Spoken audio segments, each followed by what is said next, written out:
Joining me now is the former White House communications director, the Emmy-nominated host of The Circus, and creator of the new show Longplay, which you can find on YouTube or anywhere you get your podcasts. Joining me now is my old coworker, my friend, Jennifer Palmieri.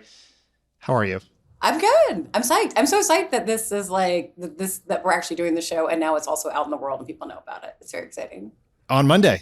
It drops. Is We out in have the two world, episodes right? our first two episodes drop on Monday. They're about Georgia and Texas. Okay, that's right. So Yeah.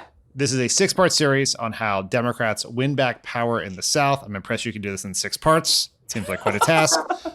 You have been to Georgia and Texas. Yeah. What did you find and where are you going next? So Georgia, every state is super interesting. Right now we're in North Carolina. So this is episode 3 will be North Carolina. We're going to go to Tennessee next. Then we're going to go to Alabama. And then episode 6 is a jump ball between Louisiana, Oklahoma, and Kentucky. So we're figuring that out.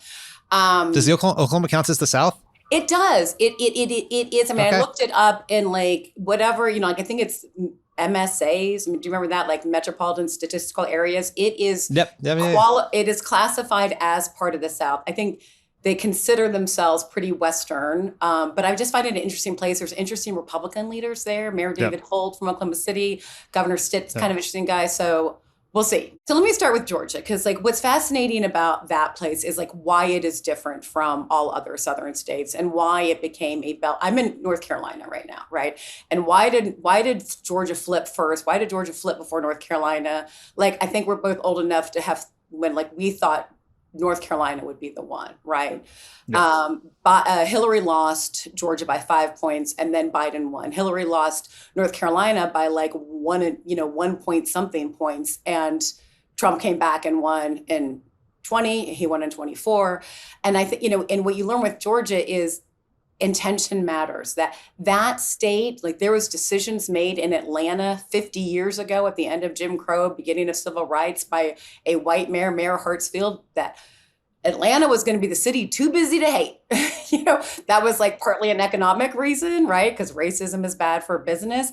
But with intention, Mayor Jackson, the first Black mayor of Atlanta, followed him and built.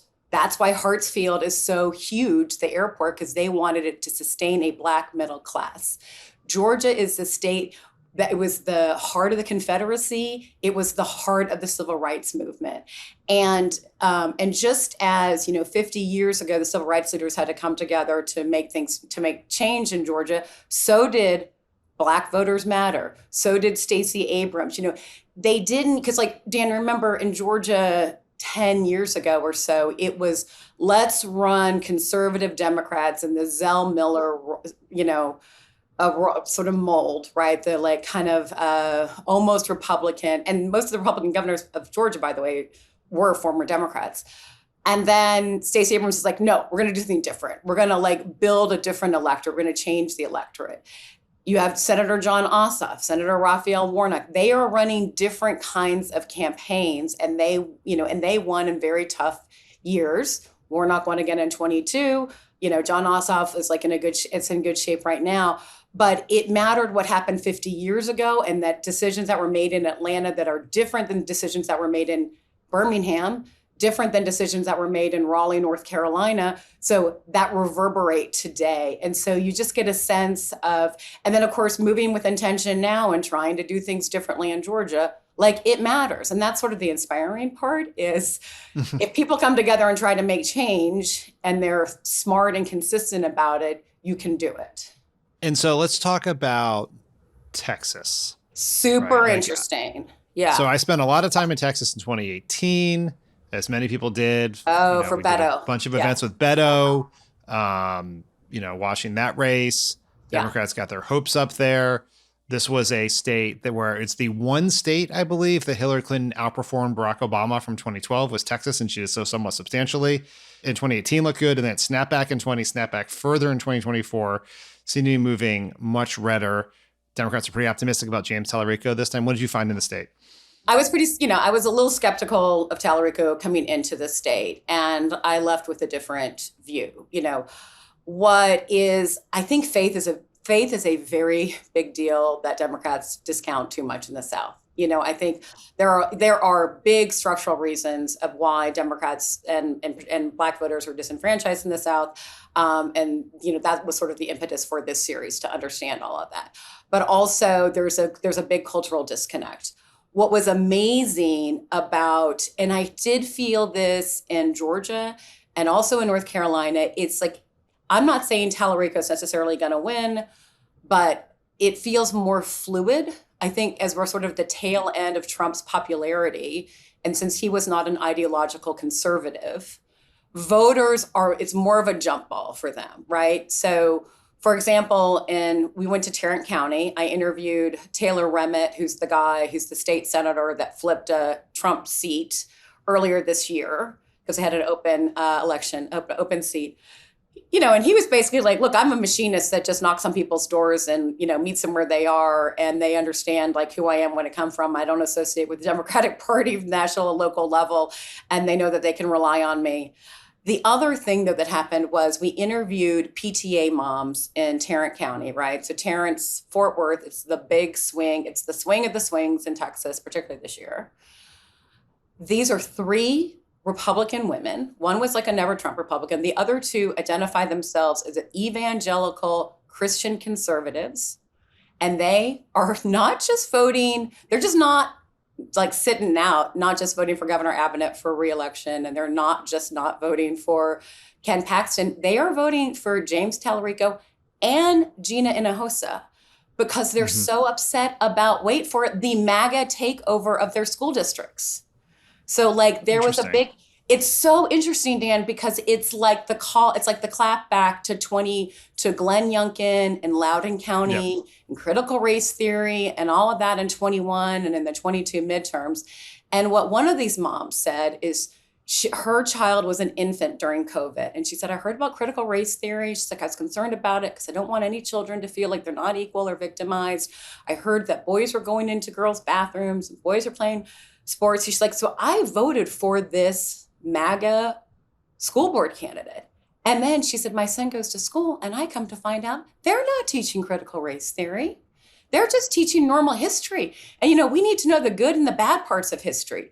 They're just teaching like ABCs and 1, 2, 3. She's like, there's no boys going in the girls' bathrooms or boys trying to play in girls' sports, not at our school. And she said, I kept saying, show me where it's happening.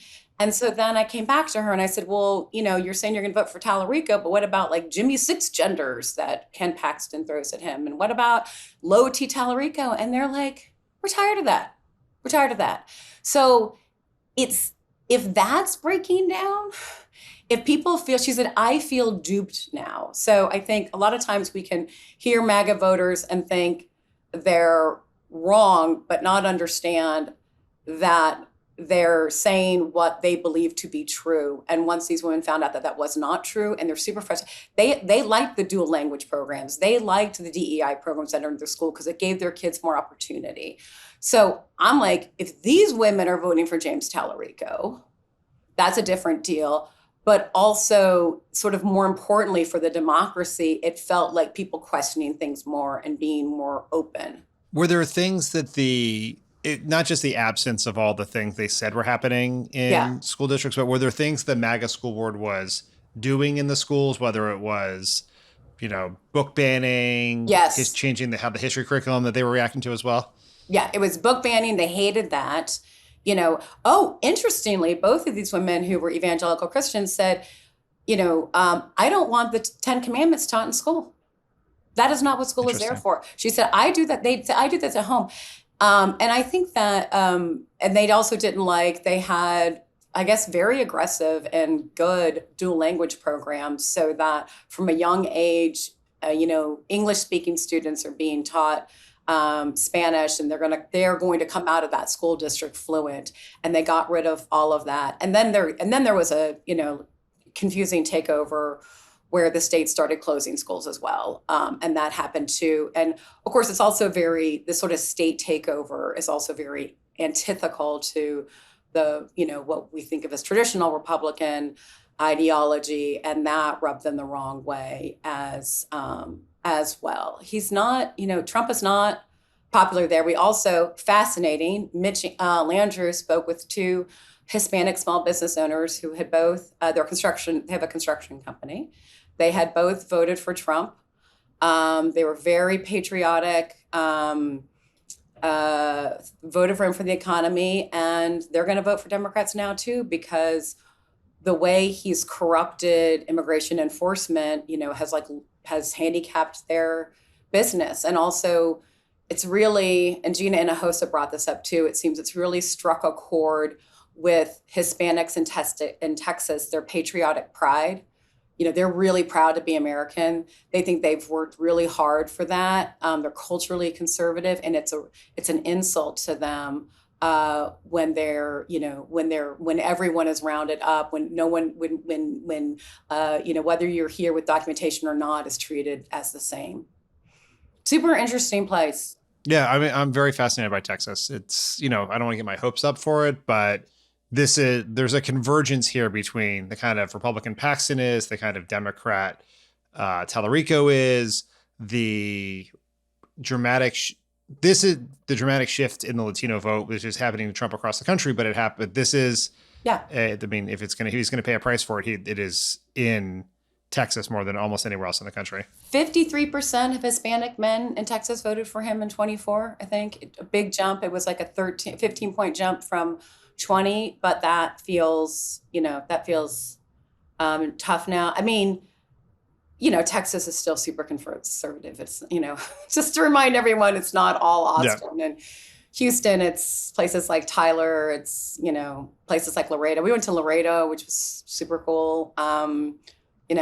Right on my hotel balcony, looked out over the Rio Grande and the border. It was like, our hotel was sort of part of the Border Patrol. I did not understand what I was looking at for like 2 minutes. I mean, Dan, I thought it was like the catering part of the hotel. I was like, oh, that chain link fence with the awning, that must be where they bring the catering down. I was like, oh, that's not what happens. Oh, no, that's where the Border Patrol is. Yes.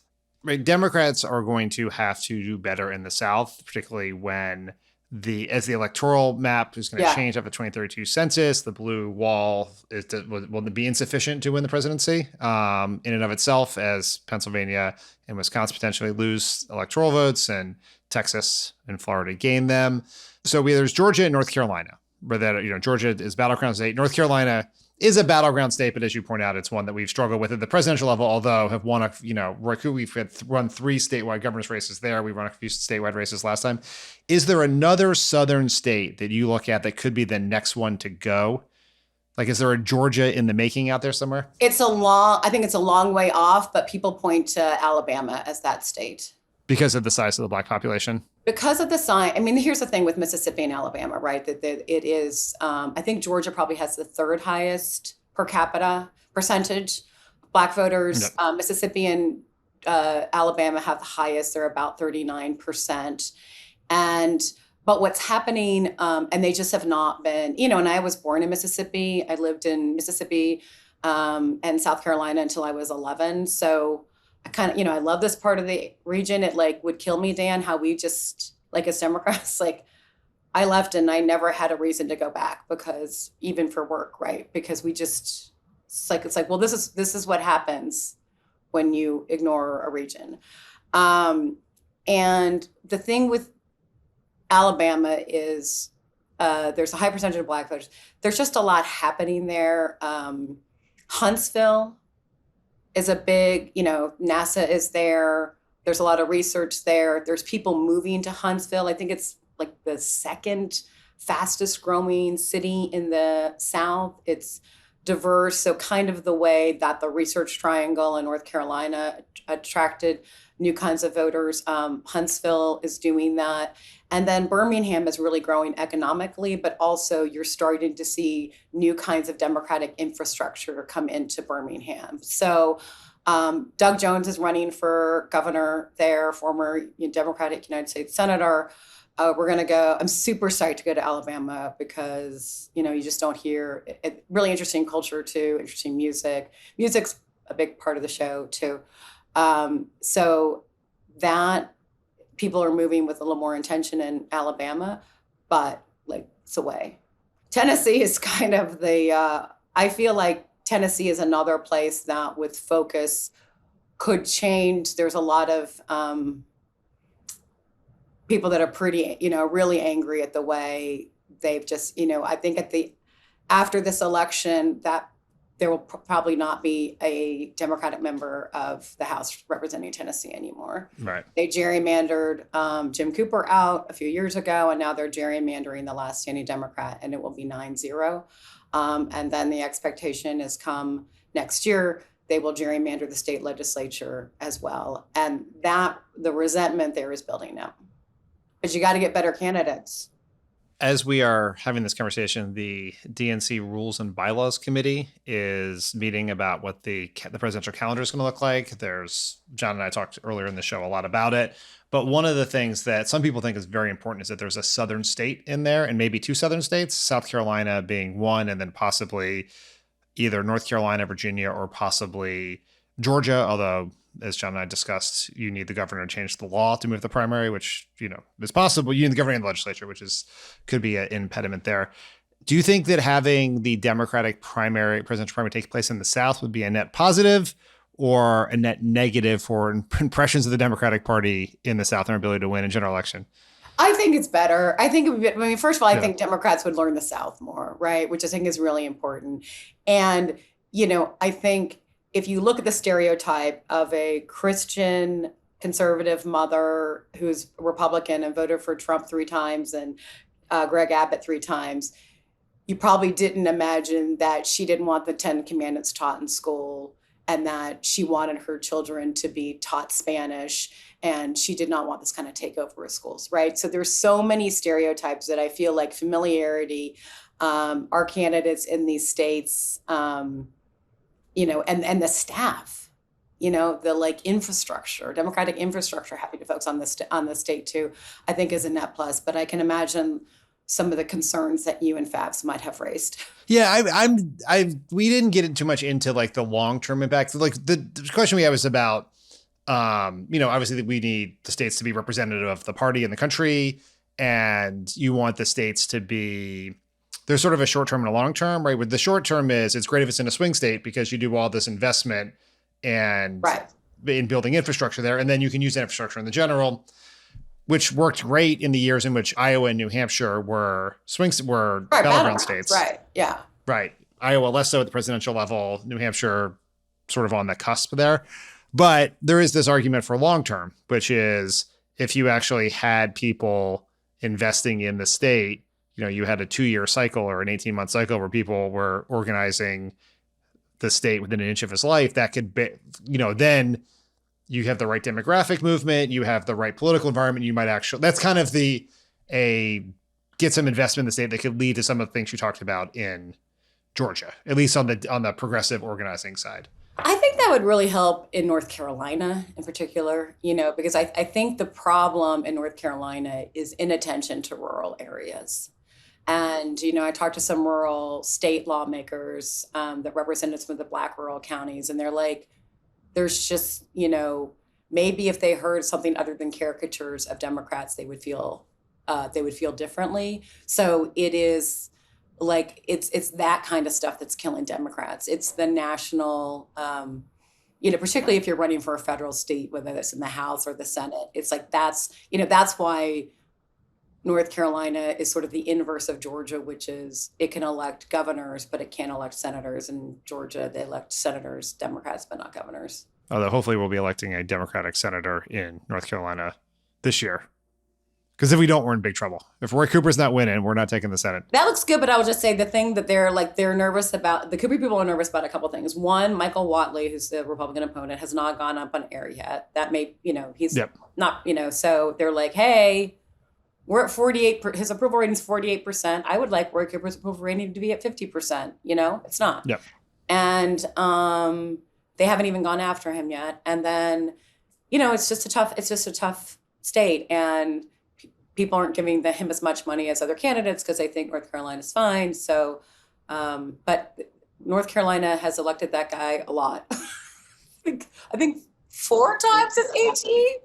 6? Yes, and twice with Trump on the ballot, which is a great feat. I talked to Governor Cooper a couple weeks ago on Pod Save America, and you can feel the trepidation of people. Too many people are counting the chickens before they're hatched here. And just this is not going to be a 7-point race. He's not winning by 7 points. It's going to be a very close race. It's just there's this, as you point out, he's right, kind of right around 50 in a lot of this polling, but he's not high above it, and so a lot of that vote Whatley's going to pick up and make it close, and so it's going to be a close race. One interesting Democratic congressional candidate I met in North Carolina is Jamie Ager, who he is running. He's in Western North Carolina near Asheville.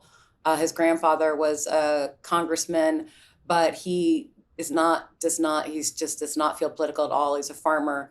And he's running against Chuck Edwards, the incumbent, who just about a month ago was like, oh, wait for it, Chucker has a problem with sexually harassing his staffers, and there's an ethics investigation of him. So that's newly interesting. And he's a very compelling guy. All right, we will check him out. Fed hogs with him. I'm very excited for Longplay. Everyone should check it out. YouTube, where you get your podcasts. This is fun for me because I am a longtime Jen Palmieri fan, so I'm excited to watch it myself. It's a very, very cool project. We're very, very excited to be participating in it with you, and it's great to talk to you. Thanks, Ivor.